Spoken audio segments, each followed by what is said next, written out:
This video will demonstrate ExampleCheck, a Chrome extension that assesses Stack Overflow snippets with common API usage patterns mined from GitHub.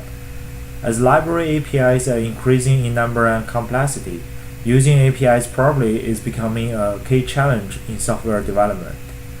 Programmers often search for online code examples to learn new APIs, and Stack Overflow is one popular website that programmers often refer to. However, previous studies show that code snippets in Stack Overflow are not always complete or reliable in terms of API usage.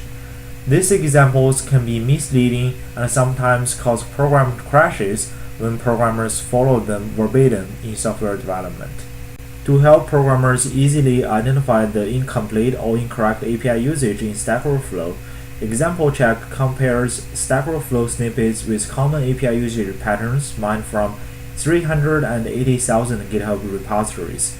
Given a Stack Overflow post, ExampleCheck alerts users about the potential API usage violations and also provides concrete GitHub examples that follow the correct API usage. ExampleCheck has been published on Chrome Web Store.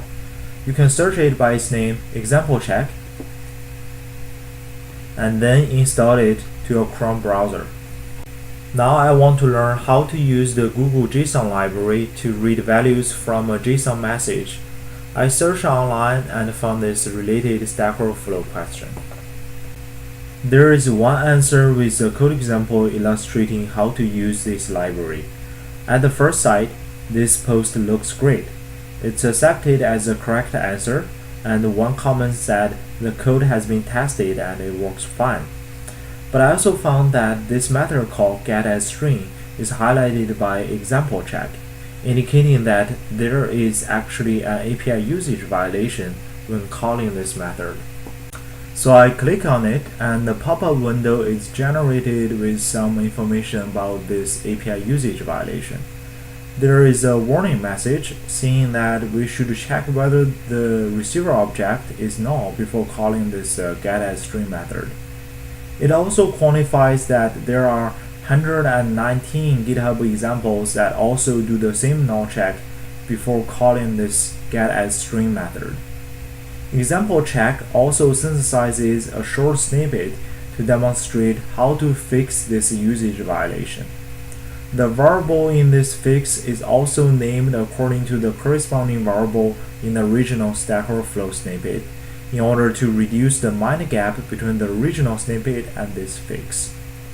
To help the user understand how the same API method is used in real-world projects, ExampleCheck provides 3 GitHub examples that follow the correct API usage pattern.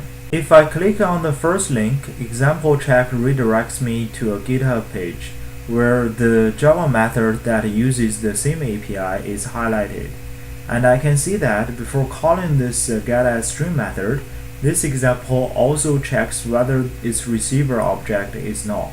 After looking at this concrete GitHub example, I feel that this null check is very useful, so I can give an upvote to this API usage violation.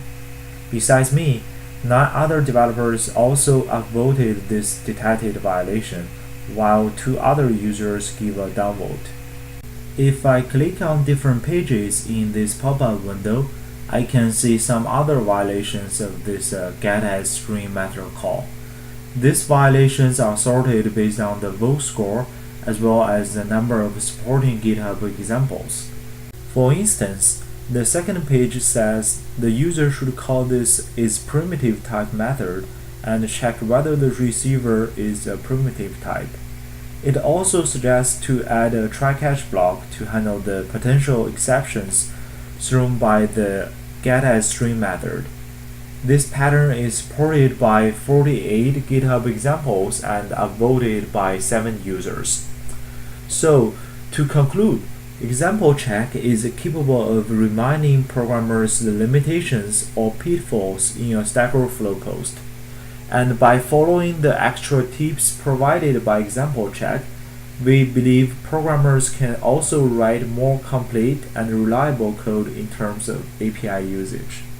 Thank you for watching this video.